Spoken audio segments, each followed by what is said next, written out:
दिगंबरा दिगंबरा श्रीपाद वल्लभ दिगंबरा अवधूत चिंतन श्री गुरुदेव दत्त.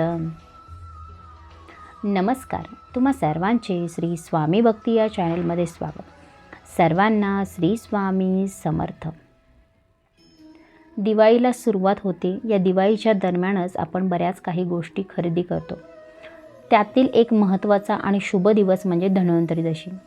तर या धन्वंतरी दशीला आपल्याला काय खरेदी करायचं आहे, कोणत्या वस्तू खरेदी करायच्या आहे आणि कोणत्या वस्तू खरेदी करायच्या नाहीत, धन्वंतरी दशीचे महत्त्व काय आणि या गोष्टी आपल्या घरामध्ये अवश्य आपण त्यांची पूजा करायची आहे, त्या कोणत्या गोष्टी याबद्दल आजच्या व्हिडिओच्या माध्यमातून माहिती सांगणार आहे. आपण जर माझ्या चॅनेलवर नवीन असाल, व्हिडिओ पहिल्यांदाच पाहत असाल तर नक्की माझ्या चॅनेलला पहिल्यांदा सबस्क्राईब करा आणि जवळील बेल आयकॉन नक्की प्रेस करा.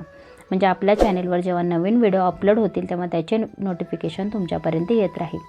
आणि व्हिडिओ स्किप न करता अगदी शेवटपर्यंत नक्की पहा. धन्वंतरी दशीला आपण काही गोष्टी खरेदी करतो. धन्वंतरी दशी म्हणजेच लक्ष्मी प्राप्ती मानली गेलेली आहे. तर धन्वंतरी दशी म्हणजेच काय, तर आपण धनाची पूजा करतो. धन म्हणजेच लक्ष्मी प्राप्ती आणि या देवतेची आपण पूजा करून आपल्या घरामध्ये लक्ष्मी प्राप्ती अखंड वास करावा अशी प्रार्थना करत असतो. तर धन्वंतरी दिवशी आपल्याला काही खरेदी करतो आपण, काही वस्तू, कारण हा दिवस अत्यंत शुभ मानला जातो. आणि या दिवसामध्ये जी काही खरेदी करतो त्याच्या खरेदीमध्ये आपल्या त्या वाढ होत असते. तर कोणत्या गोष्टींची आपल्याला खरेदी करायची आहे, तर तुम्ही सोनं खरेदी करू शकता. कारण सोन्यामध्ये आपण जेव्हा इन्व्हेस्टमेंट करतो तेव्हा अजून पुढचं सोनं घेऊ शकतो. त्याचं ते मोड कधी केलं जात नाही. त्याचबरोबर तुम्ही चांदीच्या वस्तू खरेदी करू शकता. तुमच्या ऐपतीप्रमाणे तुम्ही थोडं का होईना सोनं खरेदी करू शकता. ज्याची इच्छा आहे त्यांनी करा, नाही तुम्हाला जमत हरकत नाही. चांदीच्या वस्तू देखील खरेदी करू शकता.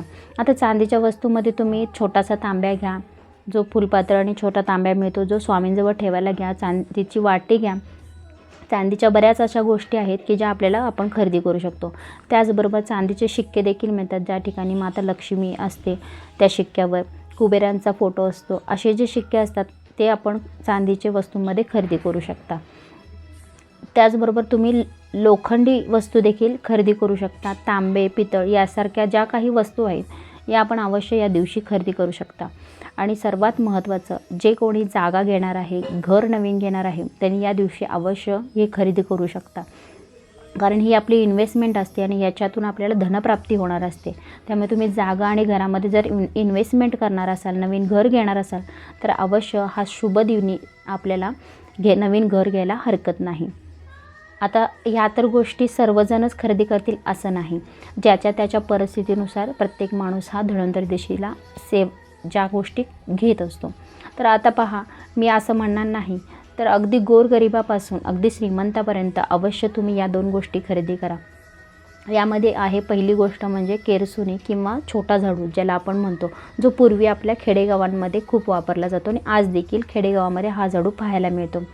तर ही अवश्य जी केरसुणी आहे ही आपल्याला त्या दिवशी खरेदी करायची आहे. याला आपल्याला लक्ष्मी माता मानली गेली आहे केरसुणीला, आणि या केरसुणीला खूप महत्त्व देखील आहे. बघा, पूर्वी याच झाडूच्या साहाय्याने आपलं घर पूर्ण झाडलं जायचं. ज्या ठिकाणी खेडेगावामध्ये सारवलं जातं या झाडूने देखील आपलं अंगण सारवलं जातं. अशा पद्धतीने या झाडूचा उपयोग केला जातो. हा झाडू म्हणजे लक्ष्मी प्राप्तीसाठी मानला गेला आहे, लक्ष्मी मानली गेली आहे. या झाडूला जरी आपली लात लागला किंवा पाय जरी लागला तरी आपण त्याला नमस्कार करतो. कारण या घरामध्ये जे काही नकारात्मकता आहे, जी काही अलक्ष्मी आहे, ही जेव्हा आपण केरसुणीने झाडून काढतो तेव्हा ती आपली घराबाहेर काढत असते. म्हणून केरसुणीला खूप मोठं असं महत्त्व आहे. तर अवश्य आपण या दिवशी केरसुणी अवश्य खरेदी करायची आहे. त्याचबरोबर धणे जे गरम मसाल्यामध्ये जो आपण धणा हा वापरला जातो, हा धणा देखील आपल्याला खरेदी करायचा आहे. तुम्ही 5 रुपयाचा घ्या, 10 रुपयाचा घ्या, 20 रुपयाचा घ्या, तुमच्या इच्छेनुसार. पण या दोन गोष्टी अवश्य आपल्या घरामध्ये आपल्याला त्या दिवशी घ्यायच्या आहेत.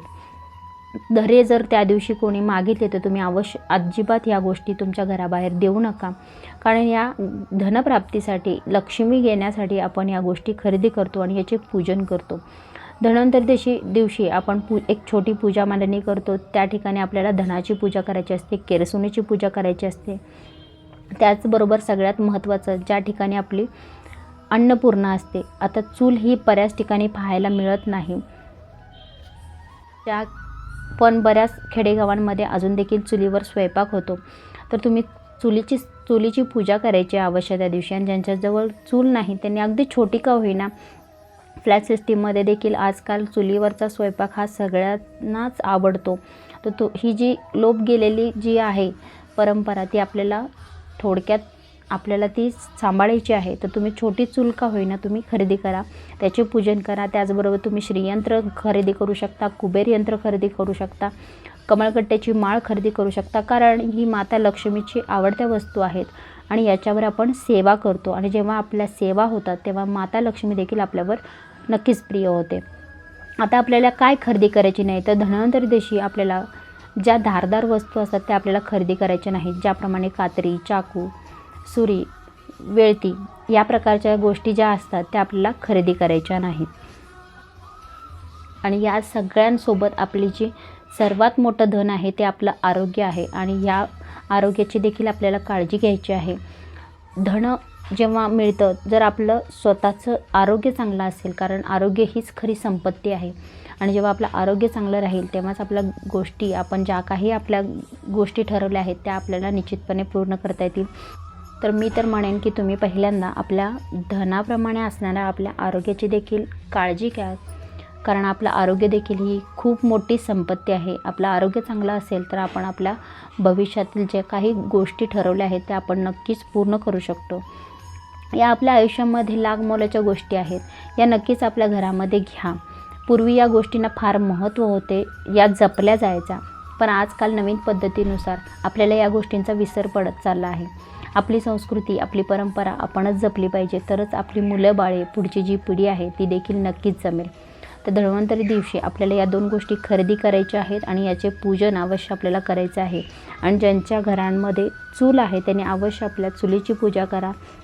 चूल जर खराब झाली असेल तर तुम्ही नवीन चूल घ्या. जे फ्लॅट सिस्टीममध्ये राहतात ते नवीन चूल आलेली आहे, तुम्ही त्या चुलीची खरेदी करा. या गोष्टींचे आपल्याला पूजन करायचं आहे धन्वंतरी दिवशी आणि या गोष्टी आपल्याला अवश्य आपल्या घरामध्ये घ्यायच्या आहेत. तुम्ही सोनं नाणं कितीही घ्या, पण या गोष्टींना खूप लाख मोलाचं महत्त्व आहे. तर तुम्ही या गोष्टी अवश्य आपल्या घरामध्ये खरेदी करा.